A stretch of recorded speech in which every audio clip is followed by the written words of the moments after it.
Good afternoon. I'm Dr. Mark Andrew Holacek, coming to you from my hermitage in Lynchburg, Virginia.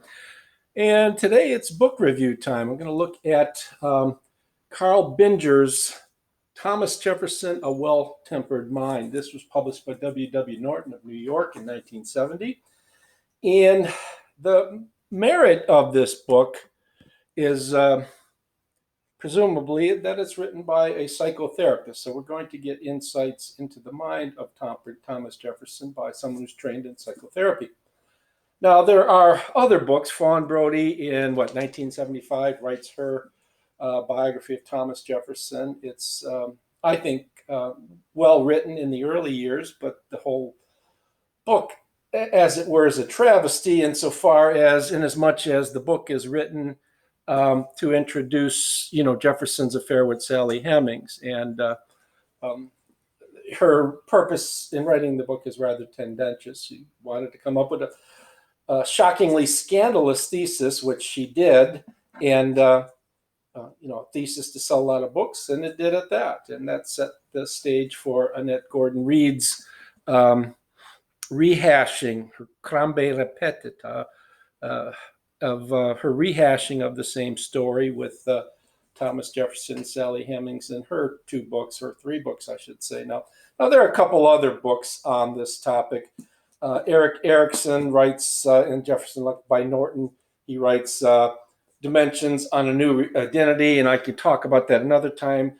There is also my book, Thomas Jefferson, Psychobiography of an American Lion, and I go on to try to do what I can to give interesting insights into the mind of Thomas Jefferson.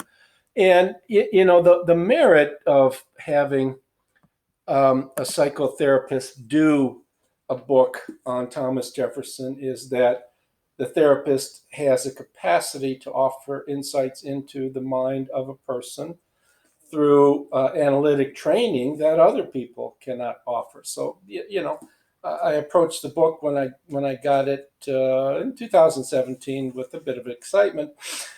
Problem is that you get very few analytic insights into the mind of Jefferson. He sort of exhausts himself in the introduction of the book. I mean, there are 18 chapters, relatively short. It's very readable. It's a very nice account, but again, it's peppered with all too few insights into the mind of Thomas Jefferson. And it reads like a short, somewhat unpolished biography of Jefferson. So the problem with that is there are people who are better Jefferson scholars and better qualified to offer, to give us a short biography of Thomas Jefferson. And, if you're a psychotherapist, give us some insights, at least insofar as you can generate those insights from your analytic training into the mind of Jefferson. And I don't think we get them. That's the disappointment of the book. And I'll just read from you certain passages or talk about that. In the beginning, he talks about Jefferson express some of the earmarks of what we have come to call an obsessive compulsive personality, great industry and perseverance, a meticulous interest in the proper and judicious use of words, care in his personal expenditures, accounting often for the last penny. But at the same time, we find him aesthetically responsive and open to the tenderness and beauty of nature, of women, and of children. It is foolish indeed to typecast him, or for that matter, any genius. Well, that's a point that Erikson makes as well earlier on, and perhaps he gets that from Erikson. I don't know, but I'd make the same point and certainly draw from Erikson in doing so. It's hard to take a person of unfathomable genius and typecast a person. And Erikson makes the point that if Jefferson was pathological, it was not inhibitory in the least, because if he was neurotic, he was certainly not psychotic, because he was highly successful. Okay, he says that he was a genius. There seems to be little question, even if the judgment rests on his stupendous industry and versatility. Okay, and he goes on to say Jefferson's life lived a life of enormous industry, of the tenderest affections, of disappointment and frustration, of heartache and tragedy, of rigorous discipline and self-control, of joy and merriment and love, and of the most intense aesthetic satisfaction, all balanced in a well-tempered harmony. He talks about, some of these traits are inborn, part of his biology, his DNA, and some of these are acquired through the way he approached life. That he was a person of enormous industry, right? He had rigorous discipline, self-control, that he had heartache and tragedy, disappointment, frustration. How interesting is that to add? Because it's applicable, it's true of each one of us. All right, and that's, for my part, that's almost the extent of his insightfulness to the mind. He talks in the next chapter of Jefferson's father, Peter Jefferson, Peter being a man who was equally comfortable in the wilderness as he was in civilized society. And Jefferson, he said, in his thesis of a well-tempered mind, he thinks that Jefferson inherited that, however, from his from his father, and that's what that Jefferson was comfortable in the country as well as comfortable in society. Okay, let's move on here. Talks about the death of his sister, older sister Jane Jefferson, who was, I think, 4 years his senior. He loved her dearly. She was talented in music, and they would often sing and play music together till she passed, I think, at the age of 24, or maybe older, but she was a very important person to him.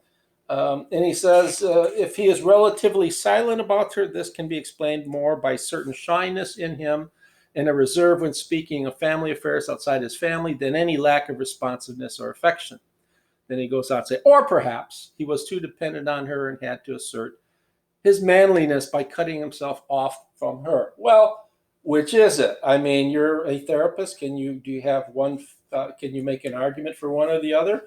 Other than that, you're not saying anything or telling anybody things that we can't figure out by ourselves through careful analysis of what we know of his relationship with his sister.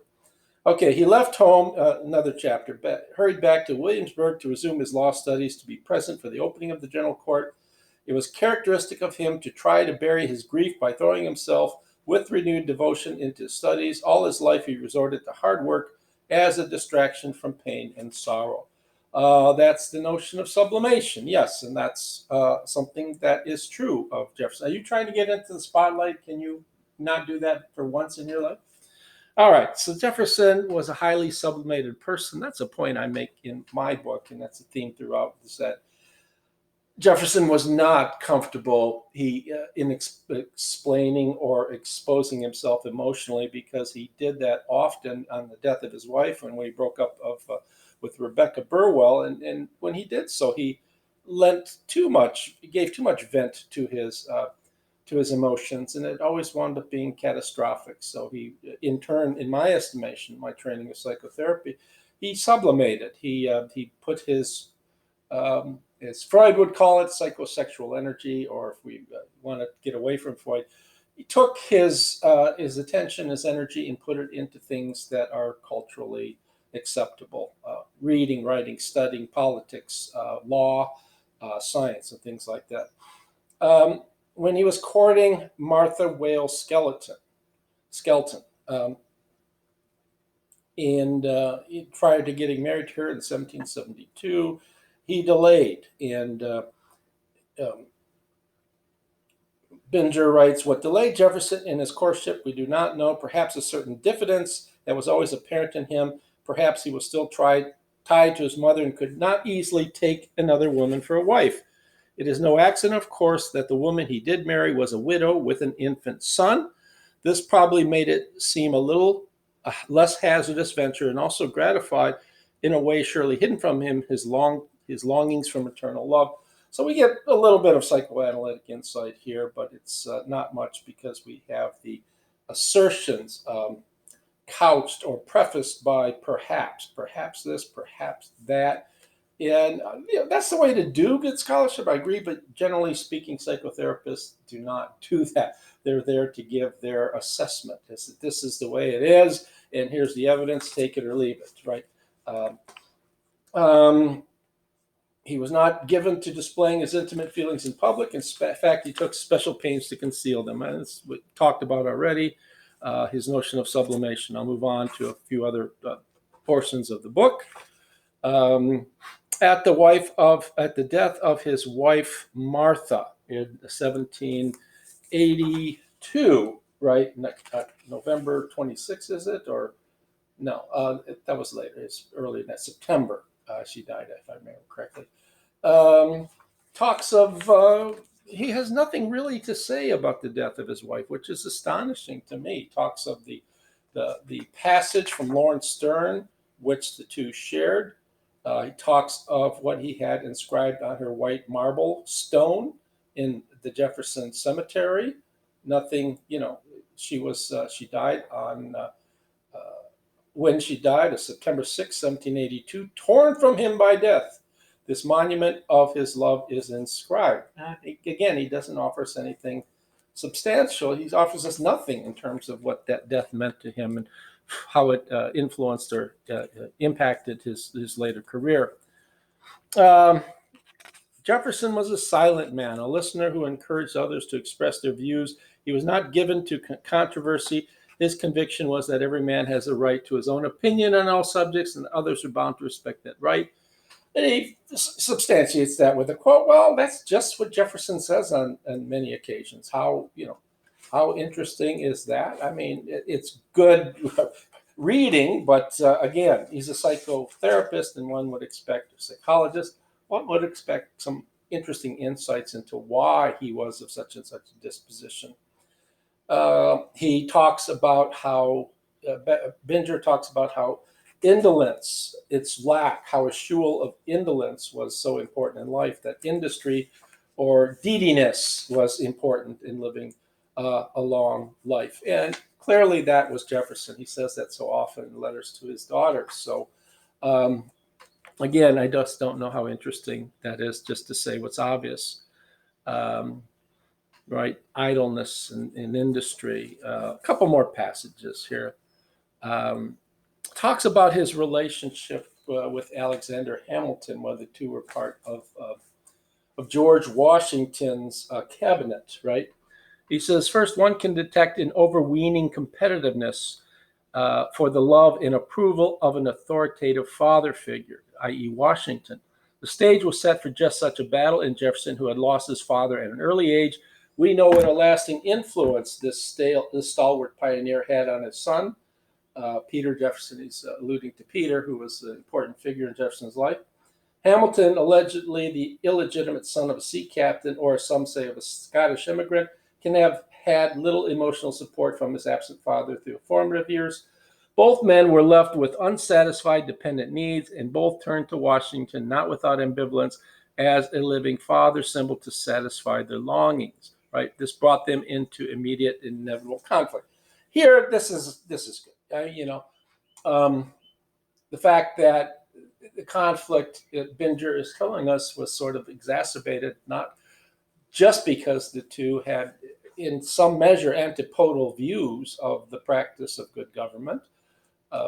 Hamilton was a monarchist in the British form, and Jefferson, believed in his own form of republicanism, representative government, disdain of large government, strong executive, banks and paper money and things like that. And he wished to have the masses, the everyday people involved in governing government's affairs insofar as they could be involved in them. All right, just a couple more passages here. So, I mean, I think that's a very interesting passage because it gives us some insight to another reason for them fighting with each other so viciously at times, because they're both competing for Washington's affections. Yes, and some of the quotes. Now, the book ends sort of surprisingly with a dud, right? It's like a gun not firing when it's supposed to fire. Talks about Jefferson leaving the office of the presidency in 1809. And he says he lived another 18 years. He drew a simple design for a monument commemorating what he considered his greatest accomplishments. the building of the University of Virginia, right? The writing of the Virginia Constitution, drafting of the Declaration of Independence. All three are described in his tombstone. The writing of the Virginia Constitution is not inscribed on his tombstone. I didn't see that. That was built for the religious freedom, so he gets that wrong. And, instead of coming back and summarizing what he means by this well-tempered mind, which he, so basically, in effect, the book is over by the end of the introduction, or at least the first couple chapters, where he talks about this notion of a well-tempered mind, this sort of balancing act between country and between a country and city, between ruralism and urbanism, and how Jefferson was very adroit at doing that balancing act. But other than that, we get really nothing going on. So my recommendation: it was an enjoyable read. It was disappointing insofar as I really learned precious little when I was hoping to, get some really interesting insights from someone trained in therapy. He is an able scholar. The writing, the prose is fine, grammatically sound, solid for the most part. Notice that little glitch right at the end of the book. And do I recommend it? I'd recommend it for people who are not very familiar with Thomas Jefferson. If you wanted an interesting introductory biography to Thomas Jefferson, yeah, I highly recommend it. If you've read much on Thomas Jefferson and you're a serious Jefferson scholar, I just don't see that it's all that important of a book. Anyway, that's all I have to say about Binger's book and TTFN. Hope you enjoyed it, and we'll do this again on another occasion. Jefferson and I, signing out.